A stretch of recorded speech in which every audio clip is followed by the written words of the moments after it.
Current policies fail to secure healthy lifestyles on a population level. If the current policies have any effect, it is among the higher educated people from the population.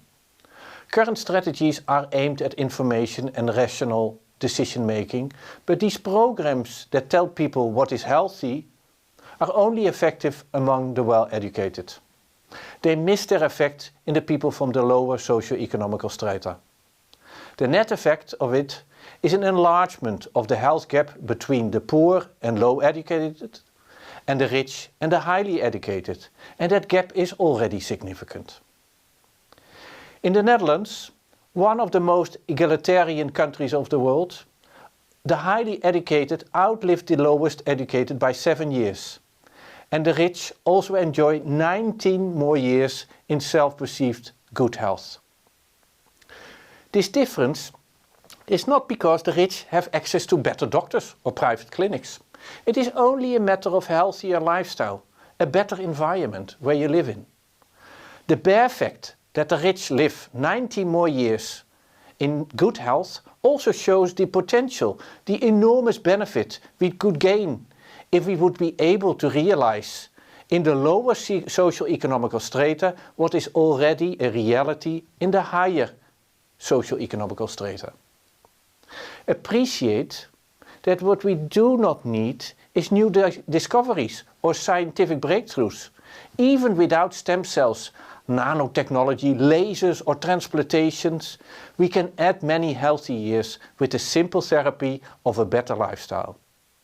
But then, who is responsible? Who should take up this challenge? First and foremost, it is your own responsibility. If you want to live a healthy long life, make sure that you create an environment around you that facilitates that. So you can change the environment in your own house. You can change the light in your bedroom, the temperature in your living room, the design in your fridge, and you can buy smaller plates. But what about work? The environment over there? Here the employer is in charge. But the good news is that they have the same interest as you. Healthy employees are of prime interest of the employer. And if you just ask, you could be surprised how much change is possible. But maybe employers and others also need to be guided by law-making bodies. We already have laws that prescribe the design of our working place. And these laws need to be updated to prevent employees from sitting all day. See how the new public health is not only something of the Ministry of Health.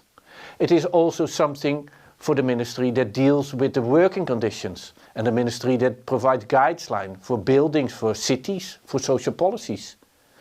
It is also a responsibility for local governments and for the people in the neighborhoods themselves. Let's look at an example. Legislation in restaurants.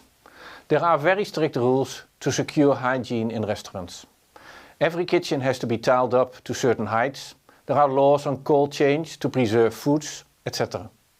And there are also controllers who regularly visit and check restaurants and take samples.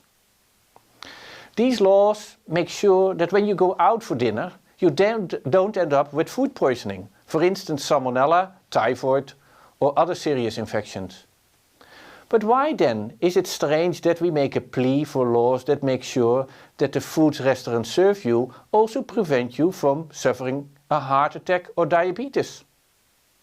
Currently, if you pay 20 euros for a main dish, 90% of the restaurants do not serve you a proper meal that is prepared according to the national guidelines on healthy food.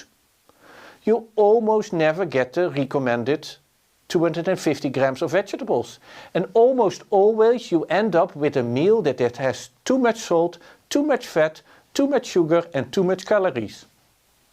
We need laws that protect our children from marketing with characters from comic books or animation series to lure them into consuming cookies and treats. Only then can we successfully combat the increasing epidemic of childhood obesity that not only leads to serious diseases but also causes a lot of psychological stress and pain that obese children endure during their lifetime.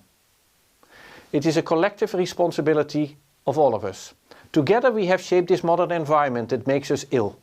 Now let us also redesign it in order to keep us healthy.